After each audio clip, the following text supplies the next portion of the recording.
Բարև ձեզ, ես հանրային վերահսկողություն հասարակական կազմակերպության նախագահ իրավապաշտպան Մեհեր Կարագոզյանն եմ։ Այսօր այս քաղաքացիները հավաքվել են ստեղ, որովհետև քաղաքացիները որևէ օրենքի որևէ կետ չեն խախտել, բայց կորցրել են գումարներ։ Եվ այս դեպքում, եթե քաղաքացիներից գումար են գողացել, ապա մեղավոր են գողերը եւ ոչ թե քաղաքացիները, սա առաջին, եւ քանի որ դեպքը տեղի է ունեցել, սա համակարգային ձախողման հետևանք է, որի համար համակարգից պահանջում ենք պատասխանատվություն եւ գլխավոր պահանջն է քաղաքացիների վնասի փոխհատուցումը եւ գումարների վերադարձը։ Սա համակարգի վրա պատասխանատվություն է դնում եւ այս կարճ ժամանակամիջոցում, որ ես արդեն այստեղ էի, այստեղ ինձ մոտեցել են եւս 92 քաղաքացիներ եւ 92 քաղաքացիները բերել են հանցագործության մասին հաղորդումներ։ Սա մեր իրազեկման ակցիաների հետևանքն է, որովհետեւ թալանի ենթարկված քաղաքացիները, ներդրումային խարդախությունների զոհ դարձած քաղաքացիները չեն դիմել ոստիկանություն զուտ այն պատճառով, որ չեն հավատում եւ հիասթափված են, որովհետեւ բազմիցս դիմել են ներքին գործերի նախարարության տարբեր բաժիններ եւ ստացել են պատասխաններ, որ դուք եք տվել այդ գումարները, ում եք տվել, որ մեզանից եք պահանջում, որ միևնույնն է այդ գումարները չեն կարողանալու գտնել իրենց կարողությունների, համակարգային ձախողման կամ թերացումների պատճառով քաղաքացիները չպետք է կրեն ֆինանսական վնասներ եւ տույժեր, իսկ այն քաղաքացիներին, ում մենք իրազեկում ենք ներկայացնել, որ հարգելի քաղաքացիներ, եթե դուք դարձել եք զեղծարության զոհ, եթե ձեզանից գումարներ են կորցրել, ձեզանից գումարներ են գողացել եւ դուք գումարներ եք կորցրել, ապա հանցագործության մասին հայտարարություն չտալը հանցագործության կոծկում կամ քողարկում եւ այս ֆոնի ներքո բերել են հանցագործության մասին հաղորդումներ, մենք նախորդ ակցիային գլխավոր դատախազության առաջ ներկայացել ենք 35 հանցագործության մասին հաղորդում, սրա երբ որ քննչական կոմիտեի առաջ էինք, մենք այն ժամանակ ներկայացել ենք մոտավոր 42 հանցագործության մասին հաղորդում, այս պահին իմ ձեռքին 93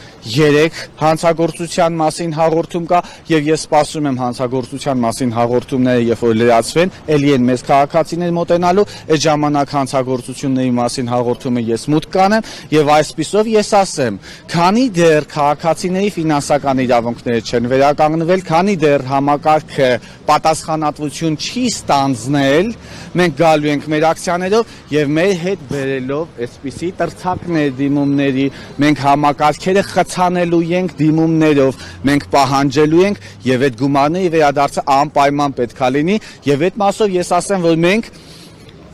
ի ուրախություն մեզ բոլորիս ունենք կոնսենսուս քննչական կոմիտեի ներկայացուցիչների հետ, որ իրանք խոստացել են, որ գտնեն իրավական այնպիսի լուծումներ, որ դեպքերի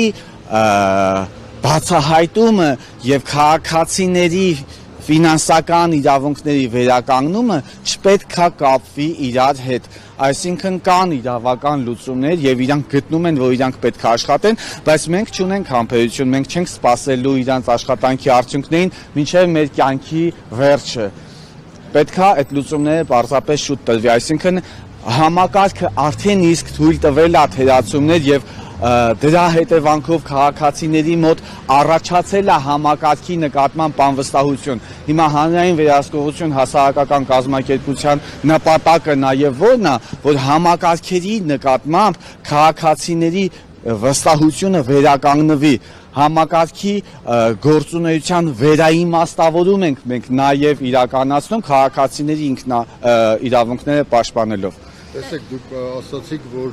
կա բազմաթիվ քաղաքացիներ, ովքեր որ տուժել են եւ դրա հետևանքով ֆինանսական մեծ կորուստներ են ունեցել, խնդրում եմ հստակեցնել, թե այս պահին փաստացի ոչ թե ասեկոսների տեսքով կամ այսպես թռուցիկ հաշվարկների տեսքով կամ շատ մոտավոր հաշվարկների տեսքով, այլ փաստացիորված որքան գումարի մասին է խոսքը, եթե վաղը ոզ ասեն, որ այո վերադարձնում են գումարը, ձեր ունեցած դիմումների մակարդակով ինչքան փողի մասին է խոսքը։ Մեր ունեցած դիմումների մակարդակով մենք ունենք այս պահին արդեն իսկ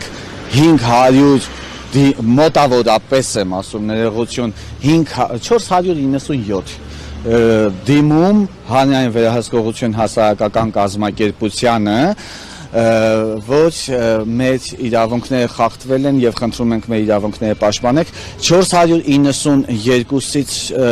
400 ես թվերը կարող եմ շփոթեմ 430-ը Hello Bit-ի հարթակում տուժածներ են, նրանք տուժել են հազարական դոլարներ, խոսքը մոտավորապես 430,000 դոլարի մասին է, մյուս քաղաքացիները, այնտեղ կան քաղաքացիներ, որ այլ հարթակներում զեղծարարության զոհեր են, տիկին Ռիտան էր, որ կորցրել է 192,000 դոլար, մյուս քաղաքացին կորցրել է 60,000 դոլար, տիկին Ալեքսան կորցրել էր կարծեմ 12 միլիոն դրամ, որ ուզենանք այս հաշվարկը մենք հստակ թիվ կհնչեցնենք, ուղղակի մտավախությունը նրանում է, որ գրեթե ամեն օր մենք ստանում ենք հազանգեր, մեր թիմին միանում են մարդիկ, ունենք դեպքեր, որ քաղաքացիները հուսահատվում են տեսնելով, որ իրավիճակը ձգձգվում է, այլևս ընթացք չեն տալիս, նաև այս բնույթի դիմումներ, բաներ իրավիճակ ունենք նաև դրանով պայմանավորված այդ թիվը հստակ ֆիքսել հնարավոր պարզապես չի եւ տուժած երբ որ ասում ենք կորցած գումար որ գումարի մասին է խոսքը քաղաքացին եթե գնացել է վարկ ա վերցրել պարտք ա վերցրել $1,000 ներդրում ա արել բայց եթե այդ վարկը ավելանալով դառնում է $1,200 $1,300 քաղաքացու կրած վնասը մեծանում է եւ դա կայուն կամ հստակ թիվ չի Այնուամենայնիվ ես հասկանում եմ, եթե ինքը ներդրել է 1,000 ամերիկյան դոլար կամ 370,000 դրամ, մենք ակնկալում ենք, որ պետք է իբրև վնասի փոխհատուցում տրամադրեն այդ 380,000 դրամը, բայց միևնույնն է դրա վրա տոկոսներ բանկերում կուտակվում են։ Եվ ես այստեղ տեսա քաղաքացի, ով որ պատրաստակամություն ուներ իր վիճակը ներկայացնելու, նաև քանի որ ինքը նաև ներդրող է հանդիսանում, ինքը այդ հարթակի գործունեությունը եւ աշխատանքները շատ ավելի լավ գիտի։ Ես կուզեի